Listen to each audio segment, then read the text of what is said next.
రైతులందరికీ నమస్కారం అండి. వెల్కమ్ టు రైతు సమాచార వేదిక. ముందుగా మన ఛానల్ని ఎవరైతే మొదటిసారి చూస్తున్నారో తప్పకుండా సబ్స్క్రైబ్ చేసి లైక్ చేయండి ఫ్రెండ్స్. అదేవిధంగా తోటి రైతులు కూడా షేర్ చేయండి. మనం ఈ వీడియోలో వచ్చేసి ఏంటంటే నారు ఎప్పుడు పోసుకోవాలి, మనకు నారు పోసుకున్నప్పుడు ఎటువంటి జాగ్రత్తలు తీసుకోవాలి అంటే మనకు నారు పోసుకున్న తర్వాత మనకు విల్టు సమస్య అనేది రావడం జరుగుతుంది. సో విల్టు అనేది రాకుండా ఎటువంటి జాగ్రత్తలు తీసుకోవాలి, నారు మడిని ఏ విధంగా మనం తయారు చేసుకుంటే మనకు నారు 99% అధికంగా మనకు జర్మినేషన్ రావడానికి ఎటువంటి జాగ్రత్తలు తీసుకోవాలి, మనకు నారు మంచిగా మొలిస్తేనే మనకు తోట అనేది చాలా బాగా వస్తుంది. ఆ విషయం మనం గుర్తుపెట్టుకోండి. సో మరి అటువంటి విషయాలు పూర్తిగా మనం ఈ వీడియోలో తెలుసుకుందాము. ఎక్కువ లెంత్ కాకుండా నేను షార్ట్లోనే చెప్తాను. ఒకసారి వీడియో ఎండ్ వరకు చూడండి, మీకు పూర్తి ఇన్ఫర్మేషన్ అయితే లభిస్తుంది. అదేవిధంగా మనం వేసుకున్నటువంటి సీడ్ ఏంటిది, సో మనము అంటే ఇప్పుడు నారు చాలామంది రైతులు నారు పోసుకుంటున్నారు, కొంచెం ముందుగా వేసుకునే వాళ్ళు కూడా చాలామంది ఉంటారు కాబట్టి ఆ వీడియో అయితే చేయడం జరుగుతుంది. ఎందుకంటే నేను పోసుకోవడానికి టైం ఉంది. ఎందుకంటే మనము హెర్బిసైడ్ స్ప్రే చేసాము, మా మిర్చి వేసే తోటలో మనము సెంప్రా స్ప్రే చేసాము. ఇది తుంగ ఉంది కదా, తుంగ చాలా బాగుందన్నమాట. సో తుంగని మనం ఇప్పుడే కంట్రోల్ చేసుకుంటే తర్వాత మనకు దాని ప్రాబ్లం అంతా తక్కువ ఉంటుంది ఎఫెక్ట్. సో ఏంటంటే తుంగ ఏంటంటే మనం దాన్ని పూర్తిగా నివారణ చేయాలి. లేకుంటే మనం దున్నిన తర్వాత మళ్ళీ నెక్స్ట్ కనబడుతూనే ఉంటుంది. ఆ విధమైనటువంటి ప్రాబ్లం ఉంటుంది తుంగతోటి. సో తుంగ వల్ల మనకు చాలా ప్రాబ్లమ్స్ వస్తూ ఉంటుంది. మనం అది తీసేసినా కానీ మళ్ళీ మొలుస్తూనే ఉంటుంది. అంటే పైన వస్తుంది కానీ లోపల ఉన్న గింజ మాదిరి లోపల ఉంటుంది దాని యొక్క వేరు వ్యవస్థ. సో దాన్ని మనం నివారించలేము. సో దాన్ని ఇప్పుడే నివారించుకుంటే తర్వాత ఆ ప్రాబ్లం తక్కువ ఉంటుందని నేను హెర్బిసైడ్ ఇది ధనుక వారిది సింప్రా అయితే స్ప్రే చేశాను. సో అది స్ప్రే చేసిన తర్వాత ఏంటంటే మనము ఒక నెల 15 రోజులు అంటే దాదాపు 45 to 50 డేస్ వరకు మనము తోట వేసుకోవడానికి అయితే కుదరదనమాట. మనము సింప్రా ఈ తుంగ జాతి నివారణకు మనకు అవసరమైనటువంటి హెర్బిసైడ్ సింప్రాను మనం స్ప్రే చేసిన తర్వాత నెల 15 రోజులు అంటే 45 నుంచి మ్యాక్సిమం 50 రోజులు అండి. 50 రోజుల తర్వాతనే మనం తోట వేసుకోవాలి. 50 రోజుల లోపు అయితే మనం తోట వేసుకోవడానికి అయితే కుదరదు. ఆ విధమైన కండిషన్ అయితే ఉంటుంది దాన్ని స్ప్రే చేస్తే. సో ఆ విధంగా మనము ఆ టైం మనకు ఎక్కువ ఉంది కాబట్టి నేను ఇప్పుడే నారైతే వేసుకోవడం జరగలేదు. నేను జూలై 10 లోపు అయితే వేసుకుంటున్నాను. అప్పుడు మన వీడియో చేస్తాను. నేను వేసుకునేటువంటి సీడ్ కూడా మీకు చూపిస్తాను. నేను తెచ్చిన సీడ్ వచ్చేసి ఆల్రెడీ చెప్పాను, ఇది సఫల్ బిస్మా 36 అండి. ఇంకోటి వచ్చేసి ఇది ఎలైట్ సీడ్స్ వాది శాంతి త్రిబుల్ 9. వీటిని ఎందుకు ఎంచుకున్నా అంటే మనము దీని యొక్క ఫీల్డ్ చూడడం జరిగింది. చాలా బాగుంది, నచ్చింది, చాలా బాగా పండింది లాస్ట్ ఇయర్. సో ఆ ఫీల్డ్ చూసి నేను ఈ సీడ్ అయితే ఎంచుకున్నాను. మనం లాస్ట్ ఇయర్ వచ్చేసి సెమినిస్ 2222 అదేవిధంగా ఈస్ట్ వెస్ట్ కంపెనీ వారి తేజీ తయారు జరిగింది. సో ఈ సంవత్సరం అయితే నేను ఈ వెరైటీస్ అయితే తీసుకోవడం జరిగింది. మనకు వైరస్ టాలరెన్స్ అనమాట. మనకు భీష్మ వచ్చేసి తీగ జాతి అండి, చాలా బాగా వస్తుంది. మనకు మొక్క హైట్ బాగా వస్తుంది, బ్రాంచెస్ బాగా వస్తుంది, మనకు దగ్గర కాపు వస్తుంది, చాలా బాగుంది. నేను ఫీల్డ్ చూశాను కాబట్టి ఈ 2 సీడ్స్ అయితే ఎంచుకోవడం జరిగింది. సో ఇంట్రెస్ట్ ఉన్న వాళ్ళు చాలామంది రైతులు అయితే ఎంచుకున్నారు ఈ సీడు సఫల్ బిస్మా 36 అదేవిధంగా ఎలైట్ శాంతి త్రిబుల్ 9. సో వీటిని నారు పోసుకునేటప్పుడు కూడా నేను వీడియో తీస్తాను. నేను ఏ విధంగా పోసుకుంటున్నాను అనేది కూడా నేను వీడియో తీస్తాను. సో అప్పుడు చూసుకుందాము దీని గురించి. సో నారు పోసుకునేటప్పుడు ఏంటంటే చాలామంది రైతులు చేసే తప్పులు ఏంటంటే వీడియోలో మాట్లాడుకుందాము. నారుమడిని ఎప్పుడైనా సరే ఎండాకాలంలోనే బాగా దున్నించి బాగా ఆరబెట్టుకోవాలి. కలుపు లేకుండా చేసుకోవాలన్నమాట. ఎంత ఎక్కువ దున్నితే అంత మంచిది. కలుపుని పూర్తిగా నివారణ చేసుకోవాలి. మనకు కలుపు శాతం ఎక్కువగా వచ్చే విధంగా నారుమడిని అయితే ఆ విధంగా చేసుకోకూడదు. కలుపు శాతాన్ని 99% తగ్గించుకునే విధంగానే మనం నారుమడిని తయారు చేసుకోవాలి. కలుపు ఎక్కువగా వచ్చే విధంగా అంటే కలుపుని మనం ముందే నివారించుకోవాలి. కలుపుని అంటే వేసేటప్పుడే దున్నించి కలుపుని నివారణ చేసి అప్పుడే వేయకూడదు. ఆ కలుపుని ముందే తీసేసి అంటే ముందే ఒక 2-3 సార్లు ముందే దున్నించి దాని కలుపుని పూర్తిగా నివారణ చేసుకున్న తర్వాతనే మనం నారు పోసుకోవాలి. కలుపు విపరీతంగా ఉండి దాన్ని అప్పుడే దున్నేసి కలుపు తీసేసి మంది నీట్గా ఉందని చెప్పేసి అప్పుడే వేసుకోకూడదు. ఎందుకంటే కలుపు శాతం ఆ తర్వాత ఎక్కువగా వస్తుంది, అప్పుడు జర్మినేషన్ అనేది తగ్గుతుంది. సో ఆ విధంగా ఉంటుంది కాబట్టి అవి చూసుకోండి. ఇంకోటి ఏంటంటే నారు పోసుకునేటప్పుడు నేల ఒక 2-3 గుంటల్లో వేసుకుంటాం దాదాపు. మనం వేసుకునే నారు నేల ఏ విధంగా ఉండాలంటే ఎత్తైన నేల కలిగి ఉండాలి. మనం అందులో వాటర్ వదిలితే ఆ వాటర్ పైనుంచి కిందికి వెళ్ళిపోవాలి, కానీ స్టోరేజ్ అవ్వకూడదు. నీటి స్టోరేజ్ అవ్వకుండా మనము నేలను ఆ విధంగా చేసుకోవాలి. ఏటవాలుగా చేసుకోవాలి. పైనుంచి నీళ్ళు వదిలితే కిందికి వెళ్ళిపోవాలి, ఆ విధంగా ఉండాలి. నీళ్లు ఇంకితే ఏమైందంటే మనకు జర్మినేషన్ శాతం తగ్గుతుంది. ఇంకోటి ఏంటంటే మనం విపరీతంగా వానలు పడ్డా కానీ ఆ నీరు లోపల ఇంకకుండా కిందికి వెళ్ళిపోతుంది అంటే మనకు విల్ట్ సమస్య, తెగులు సమస్య రాకుండా ఉంటుంది. ఎప్పటికి నీరు అప్పుడు కిందికి వెళ్ళిపోతే ఆ తెగులు సమస్య అనేది రాదు. ఆ విధంగా చూసుకోవాలి. సో మనము నారు పోసుకునేటప్పుడు కొంతమంది రైతులు ఏంటంటే గింజలు అట్లా సాలు తీసేసి ఇసుకలో పెట్టి చల్లేస్తారు. కొంతమంది డైరెక్ట్ చల్లుతారు. నేను ఒక కొత్త పద్ధతి చూశాను. ఏంటంటే మనకు ఒక బౌల్లో మనం మిరప గింజలు వేసుకొని అందులో పౌడర్ వేసుకోవాలి.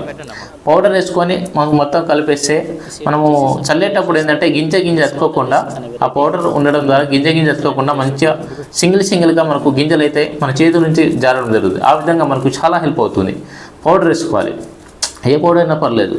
ఒక బౌల్లో గింజలు వేసుకొని దాంట్లో పౌడర్ వేసుకొని మనము చల్లితే ఆ గింజ ఎత్తకుండా మనకు ఒక్కొక్క గింజ నీట్గా పడుతుంది. మనకు గింజ దూరం పడితే ఏంటంటే జర్మినేషన్ చాలా మంచిగా వస్తుంది. ఒక గింజ మీద ఇంకో గింజ పడ్డా అనుకో మనకు జర్మినేషన్ కూడా తగ్గుతుంది ఆడ. సో ఆ విధంగా ఒక దగ్గర పడకుండా మనం ఈ పౌడర్ వేసుకుంటే మన చేతి నుంచి వేసేటప్పుడు సింగిల్గా జారుతుంది. ఒకదానికి ఒకటి అతకకుండా సింగిల్గా జారుతుంది. మనం నీట్గా లైన్ వస్తుంది. సో ఆ విధంగా మనకు ఈ పౌడర్ వేసుకొని చల్లుకుంటే చాలా బాగుంటుంది. సో మనము నేలను మంచిగా రూటోవేటర్ చేసి మంచిగా తయారు చేసుకున్నాము. అదేవిధంగా సాళ్ళు పెట్టి మనము గింజలు వేసుకున్నాము.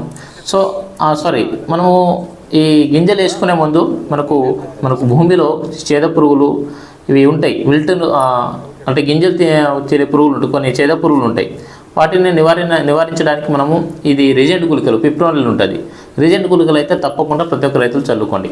మనము అంటే గింజలు నాటే ముందే మనం మొత్తం తయారు చేసుకుంటాం కదా, మనం వేసుకునే నారు వేసుకునే నేలని తయారు చేసుకుంటాం. ఆ టైంలో మనము ఈ రిజెంట్ గుళికలు వేసుకోవాలి.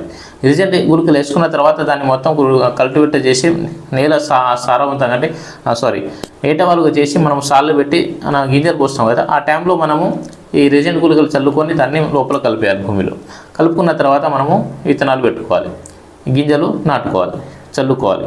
సో మీరు కొంతమంది నేను చెప్పే ప్రాసెస్ చాలా బాగుంటుంది. పౌడర్ వేసుకొని మనం చల్లుకుంటే గింజ ఎత్తకుండా ఒకదానికి తర్వాత ఒకటి గింజ పడడం జరుగుతుంది. మనకు కొన్ని లైన్ కూడా బాగొస్తుంది. ఒక దగ్గర ఒక గింజ పడకుండా జర్మినేషన్ చాలా బాగొస్తుంది. ఆ విధంగా చల్లుకోండి. రిజెంట్ గుళికలు అయితే తప్పకుండా ప్రతి ఒక్క రైతులు అయితే వాడండి. ఆ విధంగా వాడితే మనకు జర్మినేషన్ బాగొస్తుంది. ఏమైనా చీమలు కానివ్వండి, చీడ పురుగులు కానీ అవి ఏమున్నా కానీ వాటి జోలికి రాకుండా మనకు ఆ గింజ జర్మినేషన్ బాగా రావడానికి అయితే హెల్ప్ అవుతుంది. సో ఆ విధంగా చూసుకోండి. నెక్స్ట్ మనము నారు వేసుకున్న తర్వాత మనకు ఒక 1 వీక్ అంటే 7 నుంచి 8 రోజులు 9 రోజులు టైం పడుతుంది. సో ఆ 9 రోజుల వ్యవధిలో మనకు మొలక శాతం బయటికి రావడం జరుగుతుంది. 8వ రోజు లేకుంటే 9వ రోజు మీరు గమనించి మనము 8వ రోజు మనకు జర్మినేషన్ వస్తుంది. సో మనము ఈ నారు చల్లుకున్న తర్వాత దాన్ని మొత్తం పొడి చేస్తాం కదా, పొడి చేసిన తర్వాత మట్టి పైన మొత్తం పరిచేస్తాం కదా, పరిచేసిన తర్వాత మనము పైన తప్పకుండా మీరు కప్పాల్సింది ఏంటంటే మనకు గడ్డి ఉంటుంది కదా, మన చేతితో కోసిన గడ్డి, అది పంజా టైప్ ఉంటుంది, పెద్దగా ఉంటుంది, పంజా టైప్లో ఉంటుంది. దాన్ని మంచిగా పెరుచుకోవాలి. చాలా గడ్డి పెరిస్తేనే చాలా బాగుంటుంది. నెక్స్ట్ ఇంకోటి వచ్చేసి శారీస్, మనకు మన అమ్మ చీరలు కానీ ఉంటాయి కదా, చీరలు కప్పుకున్నా నో ప్రాబ్లం. ఇంకోటి వచ్చి గ్రీన్ మ్యాట్, ఇంకోటి వచ్చేసి వైట్ పట్టాలు, ఇవి మాత్రం తప్పకుండా కప్పుకోవాలి. ఆ విధంగా కప్పుకుంటే మనకు జర్మినేషన్ బాగా వస్తుంది. సో వీటిని కప్పేసిన తర్వాత మనము వాటర్ వదులుకోవాలి. తప్పకుండా మనము గింజలు పెట్టిన తర్వాత మనం మార్నింగ్ టైం గింజలు పెట్టేసామనుకో, ఈవినింగ్ టైం కల్లా మనము వాటర్ కట్టేయాలి, వాటర్ వదిలేయాలి. మనం పైనుంచి వదిలితే వాటర్ కిందికి వెళ్ళిపోవాలి, లోపల అంటే ఇంకిన వరకు ఇంకి తర్వాత కిందికి వెళ్ళిపోవాలి. కానీ ఆ వాటర్ లోపల మొత్తం నిండే విధంగా పెట్టకూడదు. ఆ విధంగా చేసుకోవాలి. సో ఆ విధంగా గింజలు పెట్టిన తర్వాత ఈ విధంగా కప్పుకున్న తర్వాత మనము ఒక 7 నుంచి 8 రోజుల్లో మనము ఆ పట్టాలను తీసేయాలి. మనకు మొలక శాతం వచ్చిందా లేదా చెక్ చేసుకొని వచ్చే టైంలో మనము ఆ పైన మనం పెరుచుకున్న పట్టాలు కానివ్వండి, గడ్డి కానివ్వండి, వాటిని పూర్తిగా తీసేయాలి. తీసేసిన తర్వాత మీరు తప్పకుండా బ్లూ కాపర్ ఆక్సిక్లోరైడ్ అయితే తప్పకుండా డ్రించింగ్ చేయాలి, స్ప్రే చేయాలి. స్ప్రే చేస్తే భూమి మీద పడుతుంది, మొక్క మీద కూడా పడుతుంది. తప్పకుండా లీటర్ నీటికి 1 గ్రామ్ చొప్పున మీరు బ్లూ కాపర్ ఆక్సిక్లోరైడ్ని మీరు తప్పకుండా స్ప్రే చేయాలి. ఆ విధంగా చేస్తే ఏంటంటే మనకు విల్ట్ ప్రాబ్లం అంటే ఇప్పుడు లోపల నుంచి ఇప్పుడు బయట వాతావరణం వచ్చింది అనమాట మొలక శాతం అనేది. సో ఆ టైంలో ఏంటంటే మనము పట్టాలు తీసేసిన తర్వాత మనకు విల్ట్ సమస్య అంటే తెగుల సమస్య రాకుండా మనకు ఈ కాపర్ ఆక్సిక్లోరైడ్ అయితే తప్పకుండా ప్రతి ఒక్క రైతులు 1 లీటర్ నీటికి 1 గ్రామ్ చొప్పున కాపర్ ఆక్సిక్లోరైడ్ అయితే స్ప్రే చేయండి. ఒక పంపు సరిపోతుంది 2-3 గుంటలకి. సో ఆ విధంగా ఒక పంపు 1 లీటర్కి 1 గ్రామ్ చొప్పున మీరు కలుపుకొని కాపర్ ఆక్సిక్లోరైడ్ను నేల మొత్తం తడిచే విధంగా స్ప్రే చేసేయండి. నో ప్రాబ్లం, మంచిది, చాలా బాగుంటుంది. మనకు విల్ట్ సమస్య రాదు, జర్మినేషన్ బాగా వస్తుంది, ఎటువంటి ప్రాబ్లం అనేది రాదు. సో ఆ విధంగా తప్పకుండా మీరు పట్టాలు తీసేసిన తర్వాత వెంటనే మీరు కాపర్ ఆక్సిక్లోరైడ్ అయితే స్ప్రే చేయండి. దాని తర్వాత మీరు పురుగు సమస్య ఏమైనా ఉన్నా కానివ్వండి, ఇంకా వేరే ప్రాబ్లం ఏమైనా ఉన్నా కానీ వేరే మనకు మందులు ఉన్నాయి. సో వాటిని స్ప్రే చేయండి, నో ప్రాబ్లం. అప్పుడు ఆ టైంలో మనం చెప్తాము, నేను క్లియర్గా చెప్తాము. సో ప్రజెంట్ వేసుకునే వాళ్ళు చాలామంది ఉన్నారు కాబట్టి మనం తీసుకునే జాగ్రత్తలు ఏ విధంగా వేసుకోవాలనేది తోటి రైతులు కూడా తెలియాలని చెప్పేసి మనం ఈ విధంగా ముందే చెప్పడం అయితే జరుగుతుంది. మనము వేసుకునేటప్పుడు అయితే పూర్తి ఇన్ఫర్మేషన్ అయితే ఇస్తాను మీకు. సో ఆ విధంగా మీరు పట్టాలు తీసేసిన తర్వాత కాపర్ ఆక్సిక్లోరైడ్ అయితే తప్పకుండా స్ప్రే చేయండి. సో ఆ విధంగా మీరు ఈ నారు పోసుకునే పద్ధతిలో ఈ విధంగా ఈ పద్ధతిలో మీరు పాటించండి. మీకు 100%, 100కి 95 నుంచి 99% మాకు జర్మినేషన్ నీట్గా రావడానికి అయితే మనకు ఈ విధంగా మీరు ఈ ప్రాసెస్లో అయితే ఫాలో అవ్వాలి. సో ఆ విధంగా మీరు ఫాలో అవ్వండి, మీకు మంచి జర్మినేషన్ శాతం అయితే వస్తుంది. చాలామంది రైతులు ఇవి బ్లాక్ పట్టాలు ఉంటాయి కదా, వాటిని కప్పుతారు. ఆ విధంగా కప్పితే ఏంటంటే మనకు జర్మినేషన్ రాదండి, జర్మినేషన్ అసలే రాదు. బ్లాక్ పట్టాలు అయితే కప్పకండి, అవి వెయిట్ చేస్తుంది ఎక్కువ. సో ఆ విధంగా మనకు ప్రాబ్లం అవుతుంది. జర్మినేషన్ అనేది మనకు జర్మినేషన్ రావడానికి బ్లాక్ పట్టాలు అయితే అస్సలు వేసుకోకూడదు. వైట్ పట్టాలు కానివ్వండి, గ్రీన్ మ్యాట్ వేసుకోండి, చాలా బాగుంటుంది. గడ్డి వేసుకుంటే ఇంకా చాలా బాగుంటుంది. మనకు 99% జర్మినేషన్ వస్తుంది గడ్డి వేసుకుంటే, అంత బాగుంటుంది. మనము నీటి తడి అనేది మనకు ఎండ బాగుంటే నీటి తడి మాత్రం మార్నింగ్ ఈవినింగ్ ఇచ్చుకుంటూ వెళ్ళాలి. లేదు వర్షాలు ఉన్నాయి, మామూలుగా అప్పుడప్పుడు వర్షాలు పడుతున్నాయి, తడి బాగానే ఉందనుకుంటే కట్టాల్సిన అవసరం లేదు. కానీ ఎండలు బాగుంటే మాత్రము తప్పకుండా మీరు మార్నింగ్ ఈవినింగ్ మాత్రం నీటి తడి ఇవ్వాలి. సో ఆ విధంగా మనం స్టార్టింగ్లో నీటి తడి ఇవ్వకుండా మనము పంపుతోటి స్ప్రే చేసుకుంటే చాలా బాగుంటుంది. మనము మామూలుగా నీటి తుంపర్లు పడ్డట్టు మనము పప్పుతోటి కూడా వాటర్ స్ప్రే చేసుకుంటే మనకు చాలా ఎక్సలెంట్గా ఉంటుంది. సో ఆ విధంగా చేసుకుంటే ఈ విధంగా మీరు ఈ ప్రాసెస్ అయితే ఫాలో అవ్వండి. మనము మిరపనారు వేసుకునేటప్పుడు పూర్తి డీటెయిల్స్ అయితే ఇంకా ఇస్తాను. సో ఎందుకంటే ఇప్పుడే ఎందుకు చేశానంటే కొంతమంది మనకంటే ముందు వేసుకునే రైతులు చాలామంది ఉన్నారు కాబట్టి వాళ్ళ కోసం ఇన్ఫర్మేషన్ ఇవ్వాలని నేను ఈ వీడియో అయితే చేయడం జరిగింది. సో మనం వేసుకున్న సీడ్ ఏంటిది అనేది పూర్తి సమాచారం అయితే నెక్స్ట్ మనము నారు పోసుకునేటప్పుడు కూడా చూపిస్తాం ఆ ప్యాకెట్స్. సో తప్పకుండా ప్రతి ఒక్క రైతులు ఈ విధంగా మీరు ఈ ప్రాసెస్లో నారుమడి అయితే వేసుకోండి, చాలా బాగుంటుంది. ఓకే, థ్యాంక్స్ ఫర్ వాచింగ్ అండి. ఇప్పటి నుంచి మనము మిరప సాగు చేసే విధానంలో మనం ఎటువంటి మందులు స్ప్రే చేయాలి, ఎటువంటి యాజమాన్య పద్ధతులు పాటించాలి, అదేవిధంగా మనము చాలామంది రైతులు చెప్పాను పశువుల ఎరువు కానివ్వండి, గొర్రె పెడ కానివ్వండి, కొల్ల ఎరువు కానివ్వండి, లేదు మేము వేసుకునే ఎడల మీరు పచ్చి రొట్టె ఎరువు జన్ము కానివ్వండి, పిండి పెస్ట కానివ్వండి, జిలువు కానివ్వండి వేసుకోవాలని చాలామంది రైతులు అయితే చెప్పాను. మీరు జూన్ మొదటి మాసంలోనే ఇవి వేసుకోవాలంటే జూన్ 15 ఆ టైంలోనే మనం వర్షాలు ఉన్నాయి కాబట్టి మనం ఆల్రెడీ జూన్ మొదటి వారంలోనే వేసుకోవాలని చెప్పాము. సో వేసుకున్న రైతులు మాత్రం ఖచ్చితంగా మీరు 35 నుంచి 40 డేస్లో వాటిని రూటోవేటర్ చేసుకోవాలి. ఆ విధంగా చేసుకుంటేనే మనకు ఆ భూమిలో మనకు నత్రజని అనేది ఫామ్ అవుతుంది. మనకు మొక్క తర్వాత వేసుకున్నప్పుడు మొక్క ఏపుగా బలంగా పెరగడానికి అయితే ఛాన్సెస్ ఉంటుంది. మొక్కకి కావాల్సిన కార్బన్ శాతము భూమిలో బలంగా ఉంటేనే మనకు మొక్క వేపుగా బలంగా పెరుగుతుంది. మనకు వచ్చే వైరస్ని కానివ్వండి, తెగులను కానివ్వండి మొక్క తట్టుకుంటుంది. ఆ విధంగా మనకు దిగుబడి అనేది రావడానికి ఛాన్సెస్ ఉంది. కాబట్టి తప్పకుండా మీరు నేలను మాత్రం బలంగా తయారు చేసుకోండి. నేల బలంగా ఉంటేనే మనకు దిగుబడి అనేది రావడానికి అవకాశం ఉంటుంది.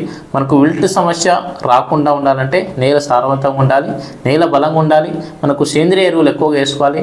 ఈ ఫెర్టిలైజర్ని తగ్గించుకుంటే మనకు దిగుబడి ఖచ్చితంగా ఎక్కువగా వస్తుంది. తప్పకుండా ఆ విధంగా మీరు ప్రతిరోజు ఇన్ఫర్మేషన్ ఇస్తూనే ఉంటాను. మన ఛానల్ని తప్పకుండా కొత్తగా చూస్తున్న వాళ్ళు తప్పకుండా సబ్స్క్రైబ్ చేసి తోటి వారికి షేర్ చేయండి, అదేవిధంగా లైక్ చేయండి ఫ్రెండ్స్. Thanks for watching.